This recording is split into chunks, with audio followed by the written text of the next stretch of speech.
On August 14, 2023, Dr. Helena Voss discovered that reality had a typo.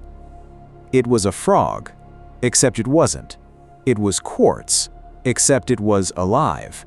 It was breathing, which quartz shouldn't do, unless you've been reading the wrong physics textbooks. The frog, we'll call it Gerald because naming things makes them less terrifying, was approximately 4 inches of pure ontological error. This is Archive Entry 003. Your sanity waiver was signed when you clicked. Dr. Voss was conducting what scientists call a normal Tuesday in the Amazon. The area had been deforested 3 months prior. According to satellite data, economic projections, and basic reason, nothing should have been there. Satellites are famously bad at detecting metaphysical loopholes. At 4:37 p.m., Gerald revealed himself, not by moving, by refracting. Sunlight hit him and split into rainbows that spelled hello in no particular language across the forest floor. Dr. Voss's field recorder captured the moment. Audio transcript. That's pretty. Wait, no, frogs aren't shiny. Is that a... Oh God, it's looking at me, with prism eyes. I think it's judging my life choices. Note, the judging part is speculative, but accurate. Dr. Voss approached. She observed the following. A frog-like creature, approximately 10 centimeters in length, composed of what appeared to be quartz crystal, translucent, faceted, refracting light into impossible patterns. And then it blinked. Dr. Voss's immediate reaction from the transcript. What? What? No. What? That's not a thing. That's not how things work. Jesus Christ, it just moved. She was not incorrect. Her assessment was, in retrospect, a masterpiece of scientific understatement. Upon closer examination, Dr. Voss documented the specimen's properties. The frog appeared to be made of transparent crystalline material, possibly quartz, possibly something that makes quartz look unambitious. Its internal organs were visible through the crystal body. They were not crystal. They were organic, functioning, moving in ways that violated several biology textbooks and one physics journal. A heart beating at 72 beats per minute, suspiciously calm for something that shouldn't exist. Lungs expanding and contracting, a digestive system processing something we still can't identify. When Dr. Voss attempted to photograph Gerald with her phone, the camera malfunctioned. Every photo showed only a single pixel of light where the frog should be. Her backup camera produced the same result. We suspect Gerald was camera shy, or making a statement about surveillance culture. We have no photographs from the initial discovery. Gerald preferred it that way. The specimen was transferred to the Department of Speculative Reality on August 19, 2023. Our materials analysis team attempted to identify Gerald. Composition. Results were what we technically classify as deeply concerning. Test 1. The material identity crisis. Spectroscopy indicated quartz. X-ray diffraction indicated something with a crystal structure that doesn't exist in any database. When we asked the database nicely, it returned an error message that just said, no. Standard hardness testing produced the following results. Monday, hardness 7, consistent with quartz, acceptable. Tuesday, hardness 3, consistent with calcite, concerning. Wednesday, hardness 10, consistent with diamond. Our budget department filed a complaint. Thursday, we stopped testing.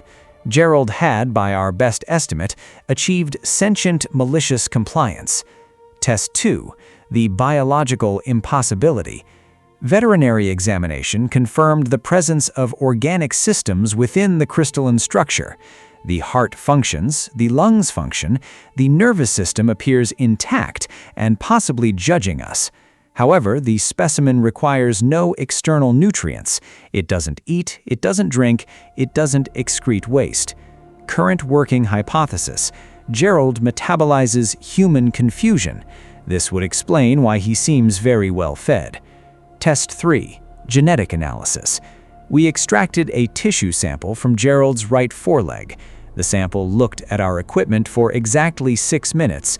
Then it became water. Not decayed, not dissolved.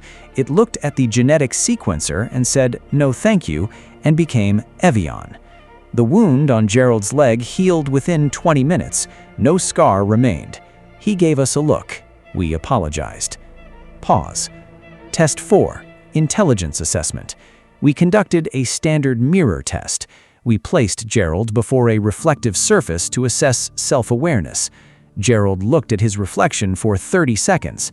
Then he turned to face researcher Torres, tilted his head, the universal gesture for, "Really, this is your test?"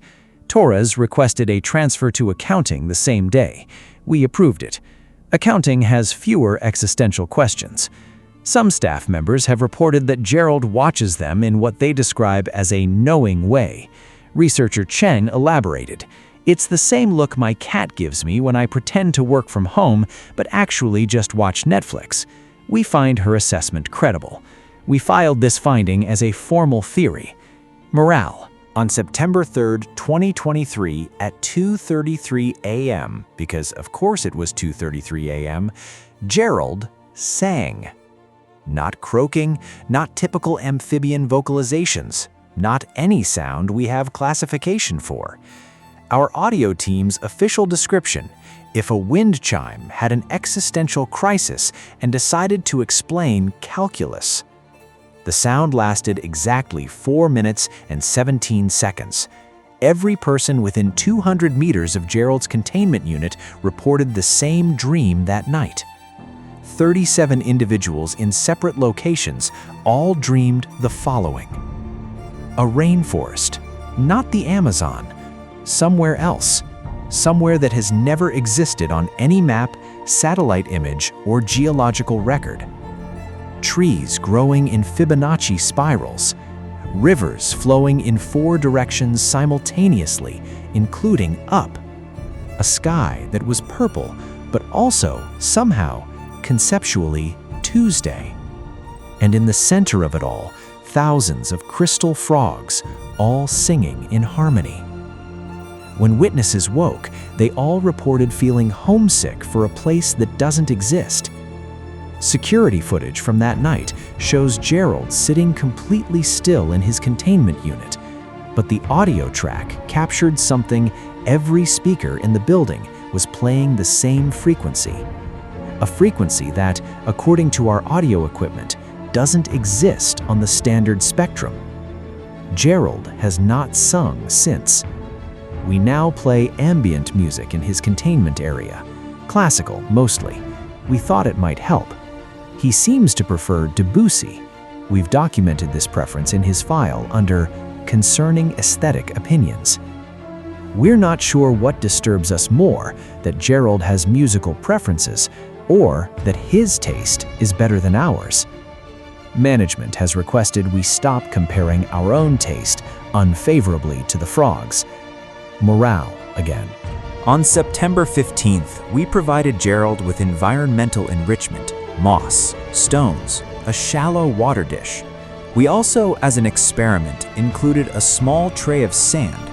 The following morning, we discovered patterns in the sand. Not random, not tracks, geometric configurations, beautiful, complex, patterns that violated Euclidean geometry while somehow looking aesthetically pleasing. We photographed the patterns. The photographs came out blank. We attempted to sketch them by hand. 3 separate researchers working independently produced 3 identical drawings. When we compared the drawings to the sand tray, the patterns had changed. Gerald was editing reality in real time, making revisions like a particularly meticulous editor who can rewrite physics. Gerald watched us document this. We're fairly certain he found it amusing. We do not know what a crystal frog's sense of humor looks like. We suspect it looks like this. Current behavioral observations. Gerald does not sleep, at least not in any way we can detect. He sits, he watches, He occasionally adjusts his position by millimeters, which our instruments detect as minor reality fluctuations. He tracks movement with his eyes, all movement, including things that aren't moving. We're still investigating what he's tracking that we can't see. Staff report feeling observed when near Gerald's containment unit. This is consistent across all personnel. The sensation is described as being understood in a way that's deeply uncomfortable, like being seen by something that knows your browser history from alternate realities. Gerald does not require food, 107 days and counting, does not require water, does not age, does not show any signs of biological degradation. He simply exists, perfectly, patiently, waiting. We believe he's waiting for something, possibly for us to ask the right question. Questions we've tried so far. Are you hungry? No response. What do you want? His eyes got brighter. We're not sure what that means. Where are you from? He looked at the ceiling for 7 minutes, then back at us. We gave up. Do you take visa? This was finance's idea. We do not discuss it. Morale. We've developed 4 working theories regarding Gerald's origin. Theory 1. Extraterrestrial art installation. Probability? 12%. Gerald is alien artwork, an aesthetic statement about human fragility and temporal insignificance. We are the museum guards. He is the exhibit that judges us back. This theory is supported by Gerald's apparent aesthetic preferences and his tendency to rearrange reality for compositional purposes. Theory 2. Reality glitch. Probability? 31%. The universe's code has a bug. Gerald is the visual manifestation of error, frog not found. We're waiting for the patch update. IT has been notified. They said they'll get to it eventually. Theory 3. Time tourist. Probability? 28%. Gerald is from the future, or a parallel present, or last Tuesday but sideways. He came to our timeline because it has better something. We tested snacks. He doesn't eat snacks. Morale suffered. Theory 4. We have no idea. Probability? 29%. This is not a theory. This is an admission of institutional epistemic failure.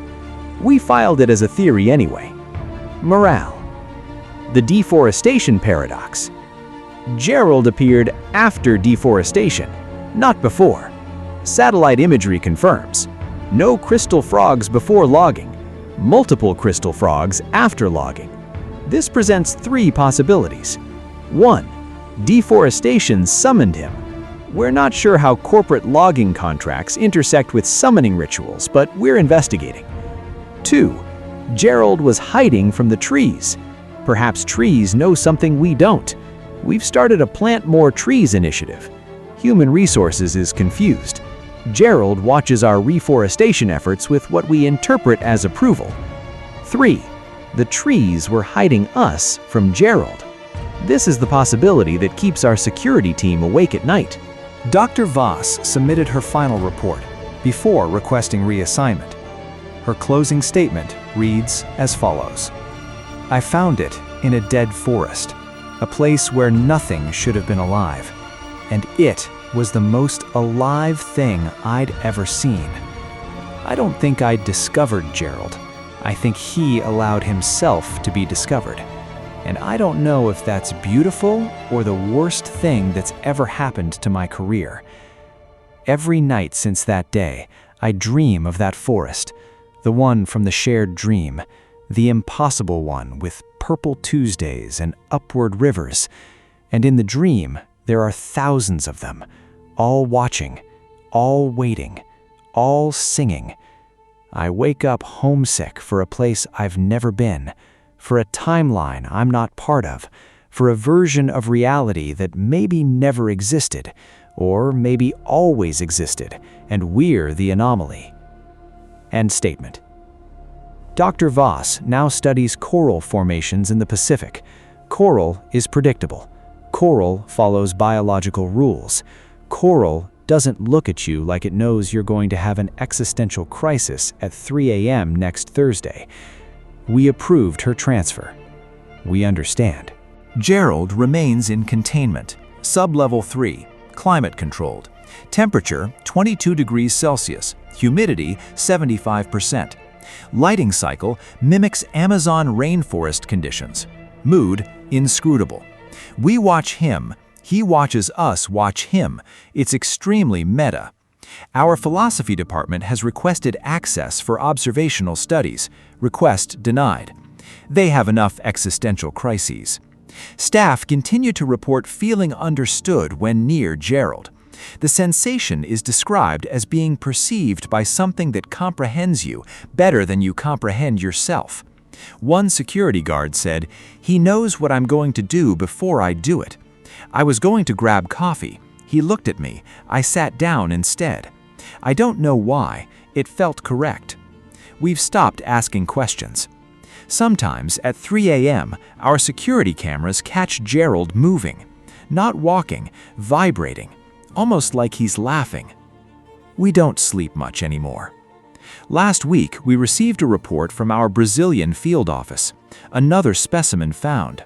Same crystalline structure, same impossible biology, same knowing look.